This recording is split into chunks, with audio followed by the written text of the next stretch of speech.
Hi, I'm John. And I'm Julie. We're the hosts of the Hartford Fund's Human Centric Investing Podcast. Every other week, we're talking with inspiring thought leaders to hear their best ideas for how you can transform your relationships with your clients. Let's go. Hey, Julie, today we're going to be talking about longevity. And I don't know, did you read the article this week about one of our favorite Americans, Julia Hurricane Hawkins? I did indeed. She is unbelievable.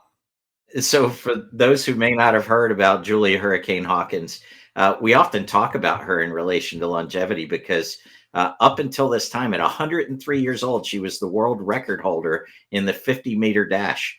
But this week, she became the first person over age 100 at 105 years old to run a 100-meter race. I think she finished in just over or just under a minute in 3 seconds. It's pretty staggering when you think about it.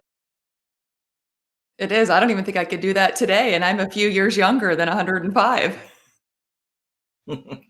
For sure. So, Julie, when we think about people living longer, it's not only living longer, it's about living better. And that's why we're really excited to have back on the podcast today a guest that's probably familiar to many in the financial services community. Dr. Joe Coughlin is the director of the MIT Age Lab. His research examines how the disruptive demographics of an aging society, social trends, and technology will shape future innovations in business and government. Dr. Coughlin teaches in MIT's Department of Urban Studies and Planning, as well as the Sloan School of Management Advanced Management Program. Joe advises a wide variety of global firms in financial services, healthcare, leisure and travel, luxury goods, real estate, retail, technology, and transportation. And that's just in his spare time.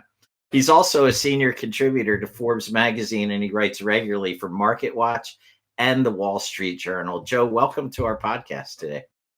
Hey, John, Julie, great to be here. I got to somehow shorten that bio. There's a fine line between a bio and a eulogy. That's for sure. So, Joe, when we think about retirement, and I mean this both as individuals, but also specifically as financial advisors, what do you think is the problem in the way that most people think about retirement today? Generally speaking, retirement has been framed by, as I like to be calling it, brochure thinking. We've created a whole story of retirement, as I write in my book, The Longevity Economy, about it being a short period of life, uh, some travel with the grandkids, maybe a cruise ship, a bout of norovirus, and lots of golf, apparently. The new innovative way people have been talking about it is not much better. We're all going to be riding bicycles on river walks in small towns, riding by people all drinking white wine. So maybe some of this isn't so much incorrect, or maybe not even that terrible. But retirement's a lot more complicated than that and a lot longer than people think. So, Dr. Joe, this topic is near and dear to my heart. I have a great grandmother and a great aunt that lived to 104 and 105 respectively. So there's a lot of bike riding apparently in my future, except I don't really ride a bike very well. So I'm curious, as financial professionals and their clients plan for retirement, what kinds of issues does this longevity create? If you think about it, because it is a much longer life, and by the way, at the end of life, there's far less structure. The very thing that we look for in retirement is now the time is mine. That's the good news. It's also the challenge. That 8 to 5 or that 9 to 5 that we used to curse that was work, it added structure. The kids that annoyed you for not doing their homework at night that you had to take time to help them with, it added structure. So probably one of the big things, especially you with great genes, centenarian genes, if you will, we now have to figure out how are we going to structure our days so that we're engaged, we have purpose. Frankly, very simply said, we have a reason to get up in the morning. I spoke in the last couple of months to one of my work colleagues who retired probably about 2 years ago, just before COVID set in, and And when I was talking to him, I asked him what the biggest difference was, or was anything different, I should say, than what he expected. And this is a guy who, he had the RV set up. They were going to travel all over the country, and they did some of that. But he said to me, John, the biggest difference, and he said, and we talked about it all the time. We spoke to advisors and clients, but the biggest difference is how much time I have on my hands. It's exactly what you said, that routine. What will fill all those days? And just think, on a calendar basis, there's 52 weeks, 365 days, and change to the year. Let's say you do travel, and let's say you really love to travel and you want to see lots of things. 2 months of travel, even if you can afford it, even if you have that much stamina, what are you going to do the other 10 months? And maybe you think grandchildren will fill that. But as grandchildren get older, they get busy. They've got their own soccer practice. They've got SAT prep. They've got things to do, if you will. So all those things that quite often financial advisors hear as my goal in retirement or the things we're going to do in retirement, they're short order. They're brochure level thinking and not thinking about what we do every day. That makes so much sense, Joe. And I know today we're talking about 8,000 days, and I don't have my calculator in front of me. Will you share with us what that means and how that framework can be helpful as we think about our longevity and planning for the ultimate retirement? Well, numbers are very indicative. They can't tell us everything, but they do frame the story of retirement, I think, fairly well. So let's be generous with the math. It's, shall we say, close enough for government work. From 0 to about 21 years old, and for those that may be listening, if it makes it easier for you, legal drinking age, but from birth to 21 years old, it's about 8,000 days, give or take. And from 21 years old to about midlife crisis, many would say that's 46, 47, whatever that might be, is about 8,000 days. Now, I bet the quant jocks and the closet actuaries and maybe even a few engineers are now starting to see an algorithm. And from that midlife crisis to that law of Newtonian physics of retirement, 65 years old, is about 8,000 days. But here's what most people don't think about. More than half of us will live past 85 and change. In fact, for financial advisors, the greatest correlation to living longer is education and money. So anyone who's using average books and Social Security actuarial tables, you're not actually being very accurate. But here's the thing. From retirement age of roughly 65 to 85 and change, an entirely new 8,000 days. And here's the point. From 0 to 21, let's call that youth. And frankly, I've got two daughters. I love them dearly, but frankly, no return on investment at that period at all. So let's just kind of push that off to the side. One of the things people need to start thinking about is that period that we currently call retirement is not just a long bike ride and a few short cruises. It is fully 1/3 of adult life. Think of all the things that happen in those other thirds, the changes, the structure, the experiences, the needs, the demands. Why do we think that retirement is going to be any less complicated or any more easy? Well, Joe, and I've heard you say, and I think this is right. If you think about those first three segments, we kind of have mentors and teachers to kind of guide us along the way. But when it comes to retirement, who do you recommend we look towards? Well, it's very interesting. You're right, John, because as much as we all like to think we're very individual and, we've done this on our own, we came up with our stories. In young age, we got our teachers, we got our parents, we have our peers. We get to young adulthood, that shall we say, that second 8,000 day period. Heck, you've got everything from your bosses, college counselors, and as I like to joke, remember a number of years ago, a series of books that came out, What to Expect When You're Expecting.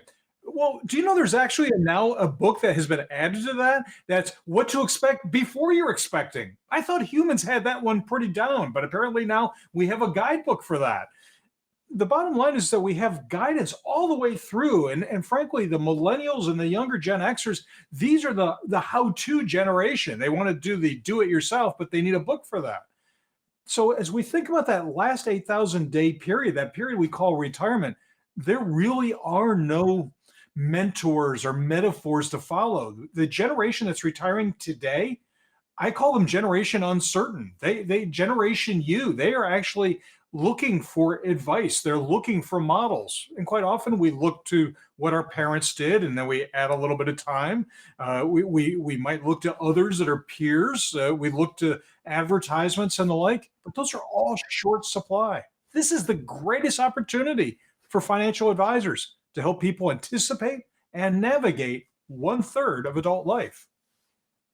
Dr. Joe, I recently heard someone say that they knew that they would be ready to retire when their mindset had changed from I'm retiring from something to I'm retiring to something. And I loved the way that the simplicity of that. I'm curious, how have you seen advisors and their clients respond and work with this 8,000 days concept and framework, or in my case, 16,000 days, but we'll leave that to another discussion. So one of the things that we see them doing is kind of what you were talking about, retiring from something to something. I think one of the words we should start to adopt more often is transitions. That, I may be leaving one career or transitioning one career or even transitioning from one job. The ones who seem to have done the best are they start preparing before they make that jump, that they start thinking about what they want to do and they start laying the groundwork. So even if they don't want to continue working for pay in retirement, they start getting involved in volunteer activities as they start to transition off of where they're going to be retiring from, so that there is a smooth move into the next thing. We work for a variety of reasons, and work is not just about money. It's for meaning. It's for social connection. You spend more time with your colleagues at work or on Zoom or whatever it might be than you do your own family if you do the math. And so those who do well start to think about that well ahead. So, Joe, what's the typical reaction when you provide this kind of framework to either clients, but probably even more importantly, financial advisors? How do you see them respond to this concept of 8,000 days? So quite often when clients hear about the 8,000 days, it's hard to deny the math. They realize after it's discussed with them that it is one third of their adult life. And so their eyes get wide because they realize it is a lot of time. And so as a result, we start thinking about, wow, what do I need to do? And financial advisors, they find it to be a great tool because it really does push their clients to go further and deeper than simply, what are your goals in retirement? And quite often, those are very superficial at best. But then all of a sudden, financial advisors realize something else. Now that you've asked the question, you better have a full quiver of other questions or possible answers to help that client think through. And this is the new business of longevity planning, not just simply financial planning alone. Dr. Joe, I love this framework. And you mentioned the word structure earlier. And I think, for so many individuals, retirement feels so unstructured. And I'm curious for financial advisors that are interested in really changing the way that they interact with their clients around the theme and topic of retirement, and maybe even interested in changing their word to transition as opposed to retire. How have you seen advisors implement this in their conversations, in their practices, in the interactions that they're having with their clients? Because I think so much feedback that I receive from financial professionals is they love concepts, but then it's what do I do with it? And so I would love to hear from you what you're seeing in the industry in terms of the actual implementation and execution of this 8,000 days framework. It's interesting. The mathematics of money is pretty structured. We've got software for that. We've got structured portfolios, model portfolios for that. But for the better advisors, they already know the answer. For the newer advisors and those that are developing the notion of longevity planning, they're using the oldest tool that we have as humans, the story. And they're actually trying to engage more with the client, to tell them stories about their own life if they are of similar age, or the lives of other clients, to start to get their client to start thinking about more broadly what they're going to be doing. The business value of this is you demonstrate as an advisor that you want to know, that you care, that you are being empathetic with how this person is thinking and where they are going. And by the way, your true value that goes to transitioning prospects into clients and retaining clients overall is that you are helping them think about things they had never thought about or anticipated, and you have saved them from the surprise that they may have had that their house is no longer going to be able to support them as they age, or that caregiving is going to always be part of our lives as we age. How do we plan for that? But here's the thing, those are all inherently financial too. So financial advisors have an incredible license to get into every nook and cranny of our lives by opening up our eyes to what we're thinking and telling people just how long it's going to be.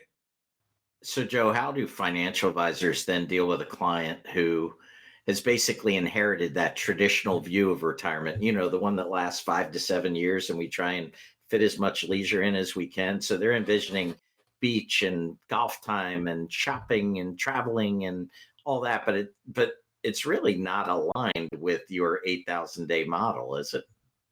No, and as some of you know, in my book, The Longevity Economy, I interviewed about 60 retired CEOs. The highest concentration of CEOs in the United States are in Napa, Florida. I'm sorry, in Naples, Florida.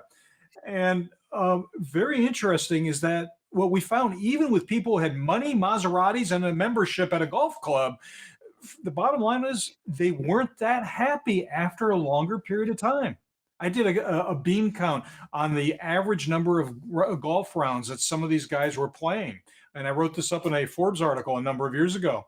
Do you know that the average person who thinks that golf is going to be their ultimate destination of retirement, and we'll add a few beach walks too, is 3,000 rounds of golf?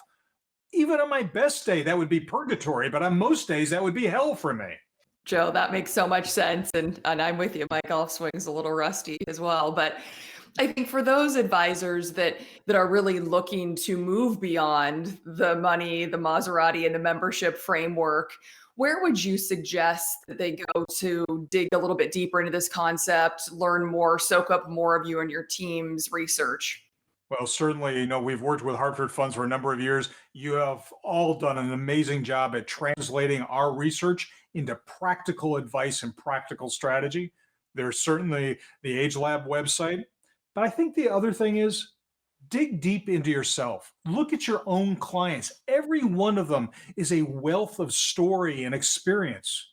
Part of your new value is not simply financial security, but it is the combined wealth of other people's experiences that allow you not to argue with a client, but to ask profound questions that get them thinking so they can not just plan for retirement, but be prepared for living longer and better. And Joe, I know at the MIT Age Lab, you've assembled something called the Plan Network. Just a quick word on what that is, because maybe that's a source of information for advisors as well. Absolutely. I would love everyone to join. It's free. We only pulse you once in a while with a survey, but give you lots of information and invite you to webinars. It is the Preparing for Longevity Advisory Network. And if you go to the Age Lab website, agelab.mit.edu/plan, sign up and join, and you'll have lots of new content that you can use as you chart the future of longevity. Excellent. Well, thank you so much, Dr. Joe, for sharing your insight on the 8,000 days concept and actionable ideas for financial advisors and their clients to really think about retiring from something to something and ultimately making that transition. And for all of you with us today to help your clients visualize and prepare for their own 8,000 day or more retirement, visit hartfordfunds.com/days. Thanks again, Dr. Joe. It was a delight to speak with you today. Thanks, Julie. John, great to be here. Thanks for listening to the Hartford Funds Human-Centric Investing Podcast. If you'd like to tune in for more episodes, don't forget to subscribe wherever you get your podcasts and follow us on LinkedIn, Twitter, or YouTube. And if you'd like to be a guest and share your best ideas for transforming client relationships, email us at guestbooking@hartfordfunds.com. We'd love to hear from you. Talk to you soon.